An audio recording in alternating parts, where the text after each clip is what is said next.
വിദ്യാഭ്യാസ സാമൂഹിക മേഖലകളിൽ ലോകോത്തര മുന്നേറ്റം സൃഷ്ടിച്ചിട്ടുണ്ട് കേരളം.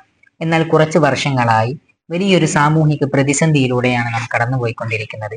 കേരളത്തിലെ യുവതി യുവാക്കൾ പഠന ജോലി ആവശ്യാർത്ഥം വിദേശങ്ങളിലേക്ക് കുടിയേറുകയും അവിടെ സ്ഥിരതാമസമാക്കുകയും ചെയ്യുന്നു. ഇതിലൂടെ ഹ്യൂമൻ റിസോഴ്സ് എന്ന വലിയ സമ്പത്താണ് ഈ നാടിനെ നഷ്ടപ്പെട്ടുകൊണ്ടിരിക്കുന്നത്. ബ്രെയിൻ ഡ്രെയിൻ എന്നാണ് ഇതിനെ വിശേഷിപ്പിക്കുന്നത്, അഥവാ മസ്തിഷ്ക ചോർച്ച.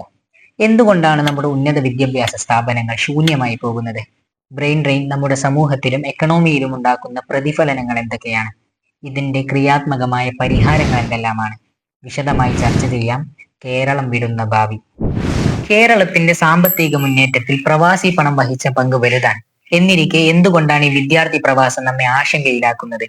ഇന്ന് വരെയുള്ള ചരിത്രത്തിൽ കേരളത്തിലെ പ്രവാസികൾ കേരളത്തിൽ നിന്നും വിദേശത്തേക്ക് ജോലി ആവശ്യാർത്ഥം പോവുകയും അവിടെ നിന്നും ലഭിക്കുന്ന സമ്പത്ത് ഇങ്ങോട്ട് അയക്കുന്നവരുമായിരുന്നു. എന്നാൽ നാം ഇന്ന് കാണുന്ന ഈ വിദ്യാർത്ഥി കുടിയേറ്റം വിദേശ രാജ്യങ്ങളിലേക്ക് പോവുകയും അവിടെ സ്ഥിരതാമസമാക്കുകയും അവിടെ നിന്നും ലഭിക്കുന്ന സമ്പത്ത് അവിടെ തന്നെ ചിലവഴിക്കുകയുമാണ് ചെയ്യുന്നത്. ഇതിലൂടെ കേരളത്തിന് ലഭിക്കേണ്ട സാമ്പത്തികപരമായ മനുഷ്യവിഭവശേഷിപരമായ ലാഭങ്ങൾ ഇല്ലാതാകുന്നുണ്ട്. കേരള എമിഗ്രേഷൻ സർവേ റിപ്പോർട്ട് അനുസരിച്ച് വിദേശ കുടിയേറ്റത്തിന്റെ 11.3% വിദ്യാർത്ഥികളാണ്. എന്തുകൊണ്ടാണ് നമ്മുടെ ഉന്നത വിദ്യാഭ്യാസ മേഖലകൾ പഠിതാക്കളുടെ അഭാവം മൂലം ശൂന്യമായി പോകുന്നത്? കേവലമായ ഒരു കാരണമല്ല അതിന് പിന്നിൽ, മറിച്ച് അതിലേക്ക് നയിക്കുന്ന ധാരാളം ഘടകങ്ങളാണ്. സെന്റർ ഫോർ പബ്ലിക് പോളിസി റിസർച്ചിന്റെ പഠനത്തിൽ ആ കാരണങ്ങൾ നമുക്ക് വായിച്ചെടുക്കാൻ സാധിക്കും. നമ്മുടെ ഉന്നത വിദ്യാഭ്യാസ മേഖലയിലെ കരിക്കുലങ്ങൾ വർഷങ്ങൾ പുറകെയാണ്. ദിവസം കഴിയുന്തോറും സമവാക്യങ്ങൾ മാറിക്കൊണ്ടിരിക്കുന്ന ഈ ലോകത്തും കാലം കഴിഞ്ഞ പാഠ്യപദ്ധതികളാണ് വിദ്യാർത്ഥികൾക്ക് പഠിക്കേണ്ടി വരുന്നത്.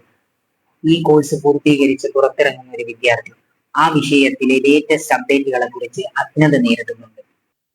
പഠിക്കുന്ന കാര്യങ്ങളെ പ്രയോഗവൽക്കരണത്തിലൂടെ അനുഭവ സമ്പത്ത് ഉണ്ടാക്കാനുള്ള സംവിധാനങ്ങളുടെ അഭാവവും മറ്റൊരു കാരണമാണ്. കോഴ്സുകളുടെ കുറവും വിദ്യാർത്ഥികളെ മാറ്റി ചിന്തിപ്പിക്കുന്നുണ്ട്. ടെക്നോളജിയുടെ വരവ് മൂലം ദിവസം തോറും പുതിയ ജോലി സാധ്യതകൾ സൃഷ്ടിക്കപ്പെടുമ്പോഴും നമ്മുടെ നാട്ടിൽ ട്രഡീഷണലായ ഒരുപാട് ജോലികൾക്കുള്ള കോഴ്സാണ് നിലവിലുള്ളത്.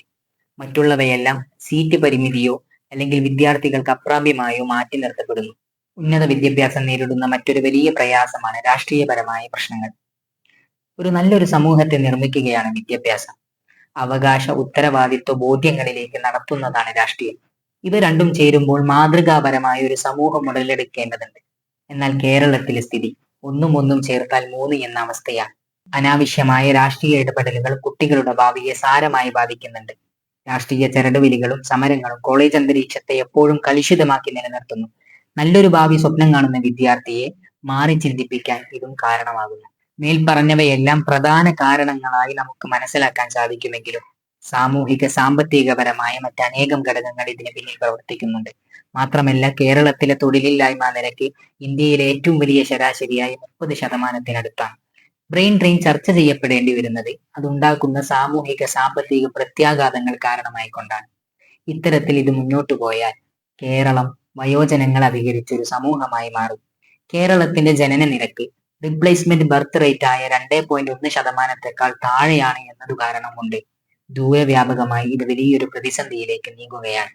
അത്തരത്തിലുണ്ടായാൽ കേരളത്തിന്റെ എക്കണോമിയിൽ നിന്നും വയോജനങ്ങളെ പരിചരിക്കാൻ മാത്രമായി വലിയൊരു തുക മാറ്റിവെക്കേണ്ടി വരികയും അത് കേരളത്തിന്റെ സാമ്പത്തിക മുന്നേറ്റത്തെ വലിയ രൂപത്തിൽ പ്രതികൂലമായി ബാധിക്കുകയും ചെയ്യും.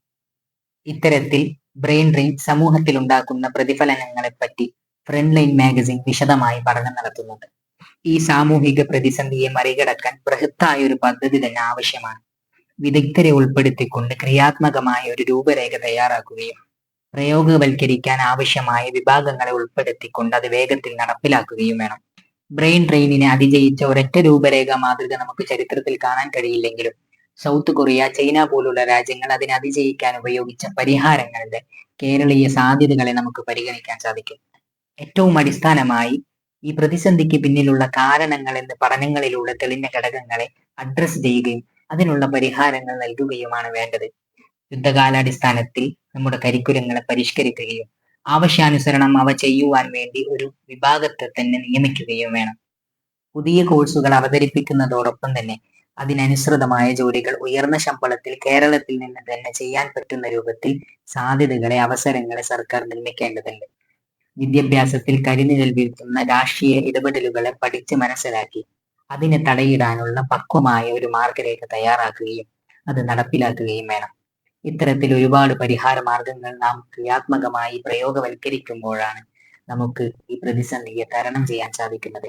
നമുക്കതിന് കഴിഞ്ഞില്ലെങ്കിൽ വിദഗ്ധർ അഭിപ്രായപ്പെടുന്നത് പോലെ കേരളം ഒരു ഓൾഡ് ഏജ് ഹോമായി മാറും.